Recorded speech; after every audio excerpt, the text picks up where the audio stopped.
As Monica mentioned, my name is Logan Spena, and I work for an organization called Alliance Defending Freedom. It's a nonprofit law firm that primarily focuses on religious liberty and free speech, with the mission of being able to help people live out their faith, both in the United States and around the world.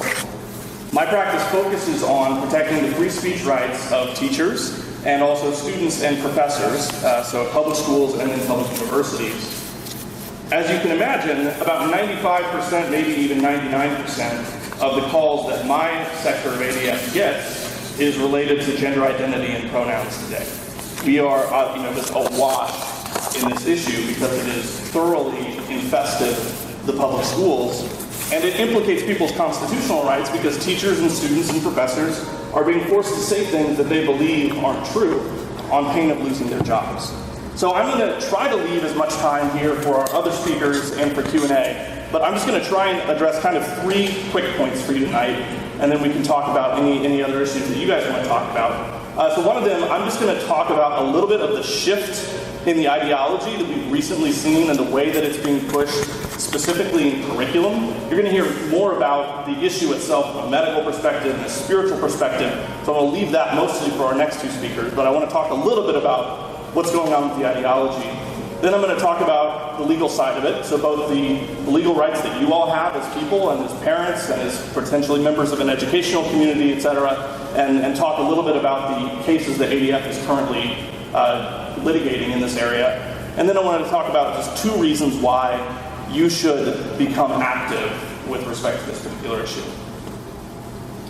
So on the ideological point, the shift I'm referring to is the way that activists in this space have begun to completely deny the existence of sex itself. So even up to a few years ago, the core claim with respect to transgender activism was that there is such a thing as a man and a woman, there is such a thing as a male and a female sex, but it's just possible for a small percentage of people to be born with an identity that doesn't correspond to their sex. And so for that small percentage of people that experience a condition called gender dysphoria, the proper response is to give them a social transition, which is to treat them using a name that's correspondent to their identity instead of their sex, and then eventually a medical transition through cross-sex hormones and so-called sex reassignment surgery. This is still fundamentally incoherent, right? Because a person couldn't actually realize that they ought to be some sex other than they are unless a person simultaneously has knowledge of what it means to be a man or a woman at the same time, right? Yeah. So it was always incoherent, but it's grown even more incoherent over time because activists understood that original position still implied that basically a man who identifies a woman isn't really a woman, right? Because there still was a recognition that sex was a real thing. So they had to get rid of that very idea as well. So for example, in one case that ADF is currently engaged in, this is a case in West Virginia, we represent female athletes and we're part of the litigation defending the state's law that protects sex-segregated sports. So in that case, there's a doctor who represents the plaintiffs who are trying to force the state to allow men to compete with girls, right? And the doctor, one of the experts in that case, had treated a young man who identified as a woman. The course of that treatment involved giving this young man estrogen.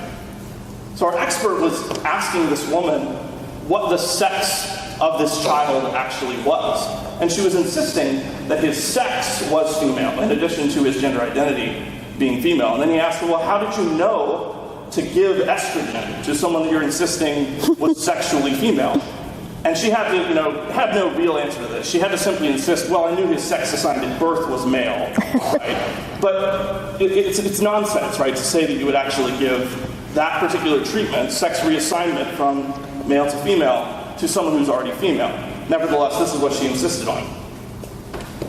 The same radical denial of the existence of the reality of sex is present in public school curricula to the very lowest grades. So what I want to give you as an example of this is from material that was recommended by the state of New Jersey for first graders. This is something that a teacher might say to a first grade class. Quote, 6 and 7-year-olds. Thank you. Quote, "You might feel like you're a boy. You might feel like you're a girl. You might feel like you're a boy, even if you have body parts that some people might tell you are girl parts. You might feel like you're a girl, even if you have body parts that some people might tell you are boy parts. And you might not feel like you're a boy or a girl, but you're a little bit of both." So this is present consistently in public school curricula, and you can imagine if you say this to a 6 or 7-year-old, there's going to be a lot of them that will say that they don't feel like a boy or a girl, or maybe they feel like both. But the second aspect of what I want to talk about with curriculum is the way that it is deployed with the intent to drive a wedge between children and their parents. Because not only is this being done with small children, and not only is any child that responds in a way that expresses an LGBT-related identity is rewarded, right? They're celebrated for doing this. Schools are directly instructing teachers to hide this from parents whenever it occurs. So ADF just recently concluded a case called Rickard versus Geary County Schools. It's in Geary County, Kansas, rural Kansas, red state. The policy there, the teachers admitted in court that if a parent asked a teacher, "Is my student using a different name and pronouns at school?" the teacher was prohibited from answering that question. Fortunately, the courts are saner than the schools. So in response to our lawsuit, the court on this said, quote, "Presumably, the district may be concerned that some parents are unsupportive of their child's desire to be referred to by a name other than their legal name. Or the district may be concerned that some parents will be unsupportive, if not contest, the use of pronouns for their child that the parent views as discordant with the child's biological sex.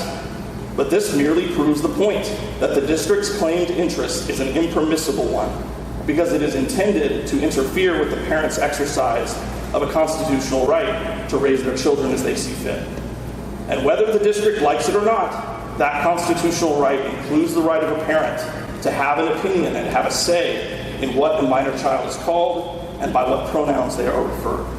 So the legal standards that exist in this country, thanks to an excellent history of constitutional law that we have, is still protective when it comes to parental rights, and as I'll get to a little more in more detail in a second, is still protective when it comes to speech.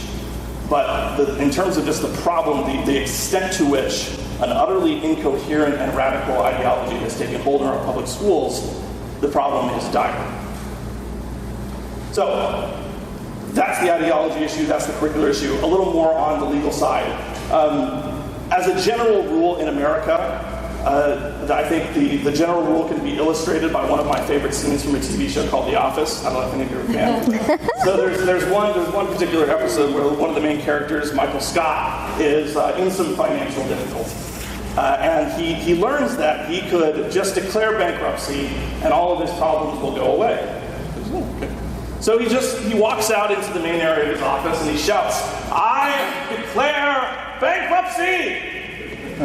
And then he just walks into his own office thinking he has declared bankruptcy by simply shouting this. So his accountant kind of cracks open the door and says, "Michael, just want you to know you can't say the word bankruptcy and expect anything to happen." And Michael says, "I didn't say it, I declared it." And Oscar says, "Still, nothing." Okay, this connects to the pronoun issue because in the United States, you can't simply declare something and by having done that, create legal obligations on behalf of anyone around you, right? It doesn't change your legal status. You are free to say what you wish about yourself. You're free to identify as a man or a woman. You're free to adhere to any religion or no religion. This is a good thing, right? But the mere fact that you identify in a particular way doesn't create legal obligations on the part of other people. That doesn't stop some people from trying to do that, right? So we've seen movements in states like New York to try and require the use of names and pronouns under their public accommodations laws. That is not likely to succeed. ADF does litigation in that space as well. But what I focus on is what's going on in the schools. And it's a more difficult issue there because the government does have more authority to control the speech of both students, teachers, and professors than most of us out in the world. So to give a quick summary of that, we represent Monica and another teacher called Tanner Cross and Kim Wright. You might have heard of Tanner's name because in the summer of 2021, he got up and spoke at a school board meeting because they had this policy that we're talking about. They hadn't even adopted it yet. but it was just under consideration. And so he got up to say, hey, elected officials, I'm one of your constituents, this would be unconstitutional, please don't do it.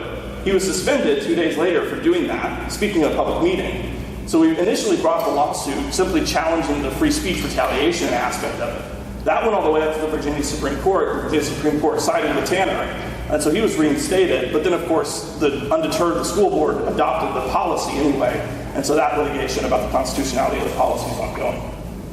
We have another case where another teacher in Virginia, as I mentioned, we just finished up the Rickard case in Kansas. We currently represent some other teachers in Virginia. There are, as I mentioned, just myriad other calls. We just recently also wrapped up a case for a college professor in Ohio, and we were successful in that case as well. He was disciplined for his refusal to address a student by their preferred name and pronouns, and he refused to do that.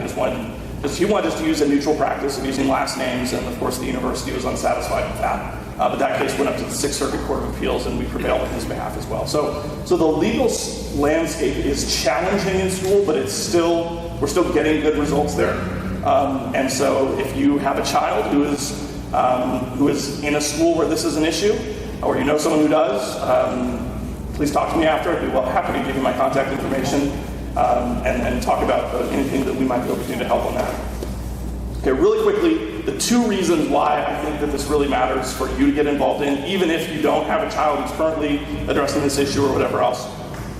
First, part of the goal of this ideology that I just mentioned, that is attempting to even erase the concept of sex, is not just to make us agree with them. It's not just to make people speak in terms that they demand. It's to make conceiving of a way of thinking that doesn't include their ideology impossible. They're trying to make dissent impossible by changing the terms of the debate. So it's become, in 2022, almost cliche to quote Orwell, but I'm going to do it anyway. So discussing the language of newspeak that's in his universe that was designed to prop up the fictional government there, one of his characters says, "Don't you see that the whole aim of newspeak is to narrow the range of thought? In the end, we shall make thought crime literally impossible because there will be no words in which we can express it." So for you, what matters is continue to express the truth. At this point, there is so much pressure to simply remain silent. Oh, it's just a few people. Oh, you're going to be offensive. Oh, there's concerns about suicide.